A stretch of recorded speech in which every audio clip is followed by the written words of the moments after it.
आज जो हमारे यहाँ पर गेस्ट हैं उनके YouTube चैनल के ऊपर 8 मिलियन से ज्यादा सब्सक्राइबर्स हैं। ये दो को फाउंडर्स हैं इस कंपनी के, एक है जो टीचर है जो पढ़ाते हैं और एक है जो बैकएंड पे सारे ऑपरेशन संभालते हैं। उनको आज से पहले आपने कभी नहीं देखा होगा स्टेज पे। So please give an energetic and warm welcome to the founder of Exampur.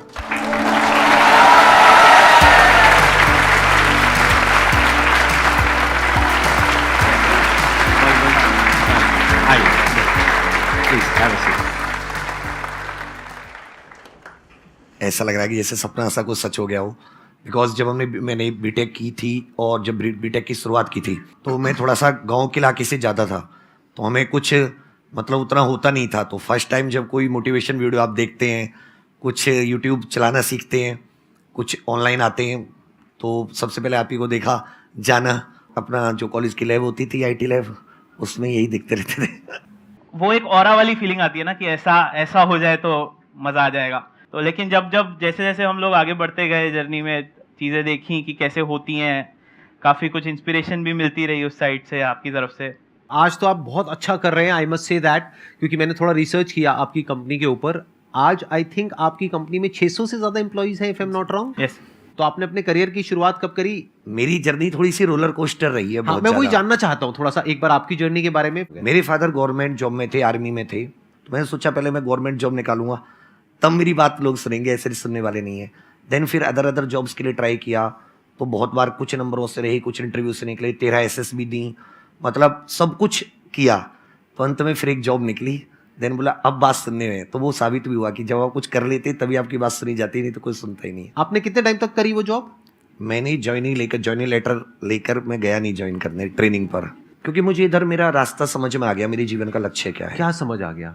कि मुझे मतलब जो मैं कर रहा हूँ, जिसमें मैं अच्छा हूँ, जो मुझे टीचिंग मतलब मेरा खून में, ऐसा समझिए कि मुझे दुनिया की सारी टेंशन मैं बोर्ड पे जाके भूल जाता हूँ, तो मुझे यही करना है, इसी में आगे, इसमें सोसाइटी को भी मैं काफ़ी लाभ पहुँचा पा रहा हूँ, तो मुझे एग्जिस्टेंस इसमें मिल रही है। तो आप दोनों कैसे मिले?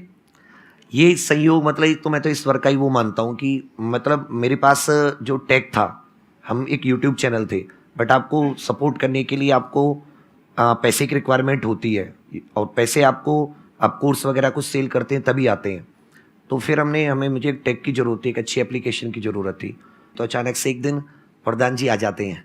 उस टाइम पे 10-15 लोगों की टीम थी और फ्लैट से ही ऑपरेट कर रहे थे, तो फ्लैट में ही मिले हम लोग। जब मिले तो फिर उसके बाद ऐसा लगा कि बने ही इसके लिए थे कि साथ में काम करने के लिए, made for each other type. हाँ, made for each other type. लेकिन आपकी वाइफ भी साथ में आई हाँ, है? मेरी वाइफ भी साथ। तो आई एम श्योर आपको थोड़ा प्रॉब्लम होती होगी इनकी जो इक्वेशन है उससे। I have seen all the journey, I have seen it all. तो अभी प्रेजेंट सिचुएशन ये है कि वरदान सोता नहीं है जब तक वो विवेक सर से बात नहीं कर लेता। अच्छा। मतलब ये अपडेट रात को जब तक इनकी 1 घंटे की कॉल नहीं होती, like my time is gone, पर 1 घंटे जब तक वरदान सारे दिन का अपडेट, एंड वो सिर्फ काम से रिलेटेड नहीं है।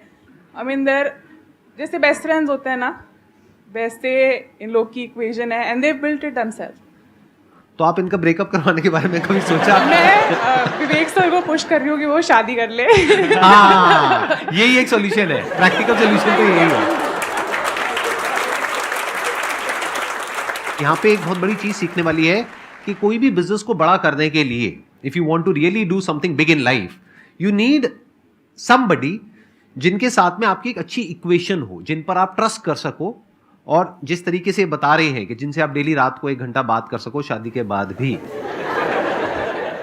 बहुत बार ऐसा होता है कि काफी सारे लोग हो गए हैं साथ में काम करने के लिए, तो ऐसा नहीं होना चाहिए कि कभी कुछ उधर से कुछ और चीज हो रही है और हम लोग मैं कुछ और बोल रहा हूँ। और आई एम श्योर टीम में भी ऐसा बहुत होता है, लोग आपस में लड़वाने की कोशिश करते हैं। मैं इसमें अपना एक पॉइंट रखना चाहूंगा कि पहले जैसे हमारी फैमिली में किसी ने कभी कोई बिजनेस किया ही नहीं, कभी कुछ छोटे मोटे किए तो उनमें आपस में भाइयों में ही झगड़े हो गए। मतलब कोई अगर फैमिली में कोई ऐसे है कि बिजनेस किया तो आपस में झगड़ा हो गया उनका, तो पार्टनरशिप को ऐसा बना रखा था यार कुछ भी करो पार्टनरशिप में कोई काम स्टार्ट मत करो। बट मेरी भी वही थिंकिंग थी, कुछ भी करो पार्टनरशिप में मत स्टार्ट करो। लेकिन जब वरदान जी आए, 4 साल हम लोगों को हो गए साथ, और बहुत अच्छे से हम लोगों ने बहुत उतार, बहुत ज़्यादा चढ़ाव, बहुत नीचे उतार भी देखे, बहुत रोलर कोस्टर जैसे राइड रही। बट हमारे बीच में आज तक टचवुड एक भी बार तेज आवाज में बात तक नहीं हुई, कोई मतलब 0 झगड़ा। मैं तो एक ही चीज़ इसमें मेरे को सबसे मेजर लगती है, वो पेशेंस है। कि कई बारी हम लोग अपनी थिंकिंग में इतने ज़्यादा इन्वॉल्व हो जाते हैं कि हम ये सोचते हैं कि जो हम सोच रहे हैं वही सही है। अभी हम लोग दिन में बेशक 1.5-2 घंटा बात होती है, उसका मेजर एक रीज़न ये भी होता है कि मैं बिल्कुल अलग चीज़ सोच रहा हूँ, सर बिल्कुल अलग चीज़ सोच रहे हैं, और ऐसा नहीं है कि ऐसा होना कोई गलत चीज़ है। और जब उनके मिलने से एक सॉल्यूशन निकलता है तो वो सॉल्यूशन मेरे को लगता है कि वो सबसे ज़्यादा एफिशिएंट सॉल्यूशन होता है। लेकिन उस डिस्कशन में ऑब्वियसली ये आपको ध्यान रखना होता है कि हम लोगों के लिए सिर्फ इस डिस्कशन के लिए ख़त्म नहीं हो जाएगी ज़िंदगी, इसके आगे भी बहुत बड़ी ज़िंदगी है। तो अगर साथ में रहेंगे तो बहुत कुछ अचीव कर पाएंगे। तो हम लोग हमेशा बोलते हैं कि 1 और 1 11 अगर हो सकता है तब तो 1+1 करने का फ़ायदा है। अगर 1+1 2 भी हो रहा है तो फिर कोई उसका इतना फ़ायदा नहीं होता। इसमें मेरा एक छोटा सा वो है कि एक तो कम्युनिकेशन गैप मत रखिए कभी भी। मीन्स आप गुस्सा है अपने पार्टनर से, आपको बहुत गुस्सा आ रहा है उसके किसी बात पे, आप बात कीजिए। सेकंड चीज, एकदम ब्लाइंड ट्रस्ट, मीन्स आपको ऑनेस्ट रहना पड़ेगा। और तीसरी चीज की, मान ले तो उन्होंने कोई डिसीजन लिया, अब आपको ये नहीं कि आप उस पर लग गए, और ये तो हो ही नहीं सकता। ये ओवर द टाइम आएगा कि आप उन्होंने कोई डिसीजन लिया और आपको उससे का कोई बहुत लॉस हुआ। जैसे मेरे साथ फर्स्ट टाइम क्या हुआ कि हम लोग 4-5 महीने काम करते हुए थे, काम अच्छा हो गया तो मैंने एक डिसीजन ले लिया कि भाई हम पूरे भारत में अब एडवर्टाइजमेंट देंगे अखबार में, न्यूज़पेपर में। वर्दा ने कहा ओके करेंगे। उसने पूरा एजेंसी से बात की, उसको पूरा पे कर दिया। जिस दिन वो निकलने वाला था उस दिन एक दिन पहले मेरा दिमाग बदल गया। मैंने अरे ये तो घाटे की चीज़ है, तो सही नहीं, अभी हम लोग इतने बड़े नहीं हुए कि हम लोग इतना फैल जाएं, मैनेज कैसे हुआ, नेगेटिविटी आएगी अगर मैनेज नहीं हो पाया। मैंने कहा यार इसको रोको, बोले पैसे तो चले गए। तो वहां पे झगड़ा हो सकता था, वहां पे वरदान कहता आपने इतना पैसे का लॉस करा दिया, उसने सपोर्ट किया। मीन्स तो उससे मुझे थोड़ा सा और मिला और अच्छा कॉन्फिडेंस आया। मेरा यहाँ पे ना एक क्वेश्चन है आप दोनों से कि जैसे यूजुअली क्या होता है बिजनेस में, जैसे 2 को फाउंडर्स होते हैं तो एक होता है जो बहुत ही ऑप्टिमिस्टिक होता है और दूसरा उसको थोड़ा सा रोकता है, लगाम लगाता है। तो आप में से कौन वो रोल प्ले करता है? हंस रहे हो, आपकी हंसी बहुत कुछ कह रही है। वैसे सर बहुत ज़्यादा ग्रोथ ओरिएंटेड हैं। पहले मैं शायद थोड़ा ज़्यादा रोकता था, लेकिन अब वो धीरे धीरे मैं अब वो भी करना बंद कर दिया। क्योंकि मैं एक छोटी सी स्टोरी बताता हूँ कि जिस टाइम पे हम लोग का एक चैनल, जो मेन चैनल है जिसके अभी करीब 8.5-9 मिलियन सब्सक्राइबर्स हैं, हम लोगों ने डिसाइड किया हम एक और चैनल स्टार्ट करेंगे। ये सर का डिसीजन था कि हम एक और स्टार्ट करेंगे। हमें मेन चैनल काफ़ी अच्छा सब कुछ कर रहा था और लिटरली हमने स्टार्ट किए हुए तब 3 महीने हुए थे। तो मेरे को ये था कि क्या करना है यार, सब तो अच्छा है, क्यों। तो सर ने बोला नहीं, हम लोग ना डिफेंस में आएंगे, हम डिफेंस के स्टूडेंट्स को भी पढ़ाना शुरू करेंगे। तो ये भी एक मूव बहुत स्ट्रांग था कि हमें एक और चैनल खोलना है जहाँ पे 0 सब्सक्राइबर बेस से हम दोबारा से शुरू करेंगे, जहाँ हमें कोई जानता नहीं होगा। अब वो चैनल भी अब करीब 1.3 मिलियन का हो गया है। तो उस टाइम पे वो सोचना कि अब हम डिफेंस के स्टूडेंट्स को भी पढ़ाना शुरू करेंगे, और वही है रीजन कि आज हम लोग ऑलमोस्ट 26 चैनल्स में डाइवर्सिफाई कर चुके हैं। और टोटल आपके कितने सब्सक्राइबर्स हैं अगर सारे चैनल्स को मिला लिया जाए तो? करीब अभी 16 मिलियन सब्सक्राइबर्स हैं। 16 मिलियन सब्सक्राइबर्स हैं यूट्यूब पे। First of all very thank you sir कि यहाँ पे मुझे बहुत कुछ सीखने के लिए मिला है। और मेरा क्वेश्चन सर से ये है कि सर जब आप अपनी इनिशियल स्टेजेस पे थे जस्ट टीचिंग के, तो जैसे कि आप खुद भी पढ़ रहे थे और किसी एग्ज़ाम की प्रिपरेशन भी कर रहे थे, तो बहुत सारे ऐसे बच्चे, जैसे मैं भी हूँ, मैं पढ़ाती भी हूँ और मैं कुछ कॉम्पिटिटिव एग्ज़ाम की प्रिपरेशन भी कर रही हूँ। तो कई बार क्या होता है कि हम एक बार में क्लियर नहीं करते उस चीज़ को, हमें 1-2 मतलब बहुत सारे अटैम्प्ट देने पड़ते हैं। तो उस टाइम में माइंड में एक थॉट चलता है कि हम तो इतनी बार फेल हो गए हैं, क्या पता हम अपने स्टूडेंट्स को उतना अच्छा दे पा रहे हैं कि नहीं। तो इस डीमोटिवेशन से कैसे खुद को टैकल करें? इसमें जैसे मैं बहुत बार फेल हुआ हूँ, इतनी बार फेल हुआ हूँ कि एक बार तो मेरे पूरे गांव में टैग लग गया था कि वो सबसे बड़ा फेलियर है, उसका कुछ नहीं होने वाला, कि वहाँ भी गया बीटेक भी की, ये भी किया, कुछ नहीं होने वाला। मैंने एक चीज़ देखी कि अगर आप लग गए किसी चीज़ से, अब आप उसे छोड़िए मत। 2007 से मैंने गवर्नमेंट एग्जाम्स के फॉर्म फिल करने शुरू किए, 10 क्लियर होने वाली थी तब से। जब मैं 25 ईयर्स का हो गया तब जाके मतलब मेरी बीटेक हो गई, बीटेक होने को भी 3 साल हो गए, तब जाके मुझे मिली, लेकिन रैंक मिली। तो मैंने कभी जो अपना फेलियर था उसका सर स्टूडेंट पे नहीं आने दिया। अब जब आप एग्जाम्स देते हैं तो अपने फेलियर से आपको अब बार बार एग्जाम देते हैं तो आपको एग्जाम की नॉलेज ज़्यादा हो जाती है। अब जो आपने उससे सीखा वो आप स्टूडेंट को स्ट्रॉन्ग कीजिए, और अगर आपने अपने पे काम किया तो आप खुद भी धीरे धीरे फिर स्ट्रॉन्ग हो ही जाएंगे। ये जो पॉइंट है ना यहाँ पे जो समझने वाला है वो ये है कि आप जब बच्चों को पढ़ा रहे हैं तो उनको तो नहीं पढ़ा रहे जो कि सेम एग्जामिनेशन की तैयारी कर रहे हैं जिसकी आप कर रहे हैं। आप अगर खुद एक एग्जामिनेशन की तैयारी कर रहे हैं तो हो सकता है ऐसे बच्चों को पढ़ा रहे हैं जो आपसे 3 साल 4 साल 5 साल पीछे हैं। मान लो अभी आप अपनी ग्रेजुएशन पूरी कर चुके हैं और आप बच्चों को पढ़ा रहे हैं जो 11th में है 12th में है, राइट? ऐसे ही कुछ कर रहे होंगे। Like I am preparing for like medical entrance exam, और मैं जो बच्चों को पढ़ा रही हूँ 9, 10th, 11th, 12th की कैटेगरी में रहते हैं। That's what I am saying. देखना, ध्यान से समझना, 9, 10th में तो आपने सक्सेस को अचीव किया है ना, तो जहां आपने सक्सेस को अचीव किया है वहीं तो उनको सक्सेस को अचीव करवाने की कोशिश कर रहे हो। अभी आप मेडिकल की तैयारी कर रहे हो, दैट मीन्स आप अपनी 12th क्लियर कर चुके हो एंड आई एम श्योर आपने अच्छे मार्क्स से क्लियर करी होगी। मैं ठीक कह रहा हूं ना? Yes, sir. तो जब आपने अच्छे मार्क्स से क्लियर करी है तो आप कैपेबल हो उन लोगों को अच्छे से पढ़ाने में और उन लोगों की अच्छे से तैयारी करवाने में। तो कभी भी अपने आप को अंडर एस्टिमेट नहीं करना चाहिए।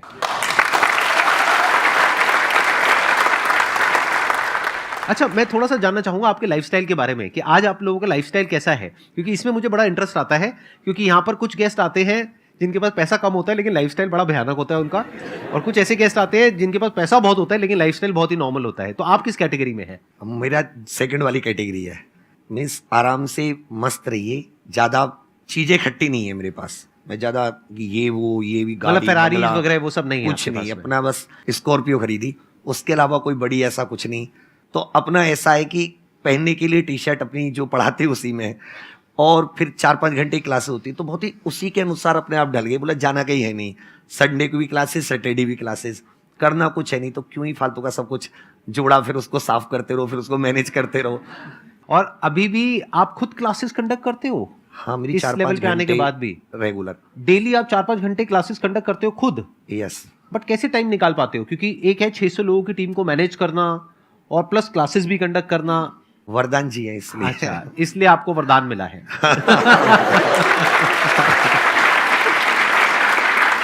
आप अपने लाइफस्टाइल के बारे में कुछ बताना चाहोगे कि मतलब आपका क्या लाइफस्टाइल है? आप किस चीज में बैठ के आ रहे हो इससे बहुत ज्यादा फर्क पड़ता नहीं है, लेकिन आप क्या सोचते हो इससे बहुत ज्यादा फर्क पड़ता है।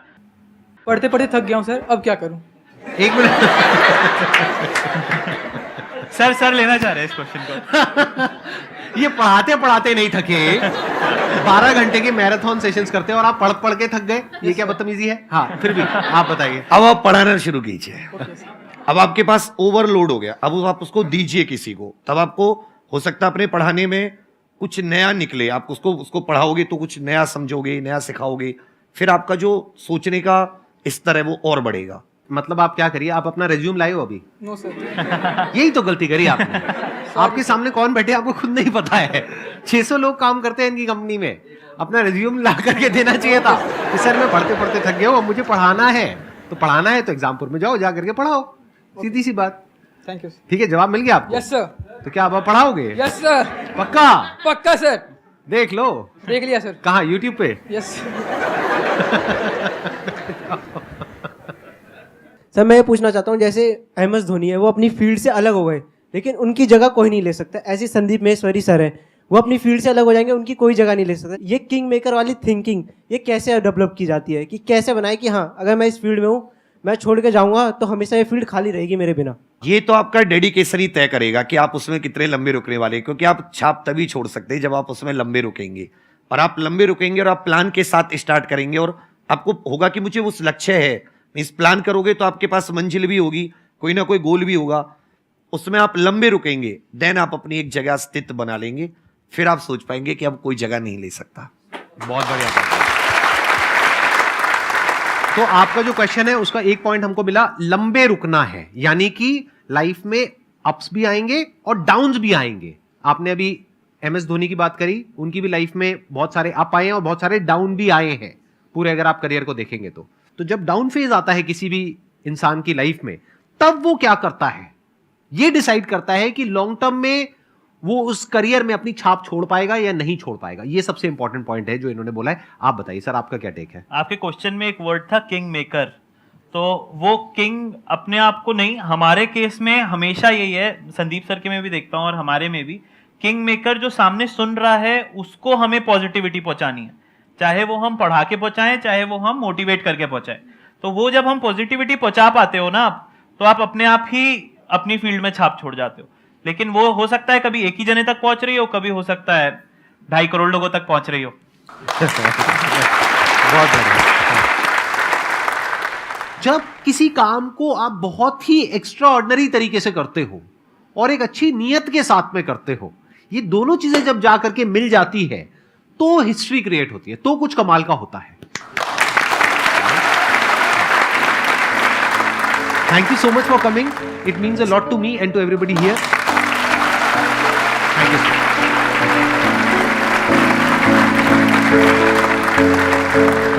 you.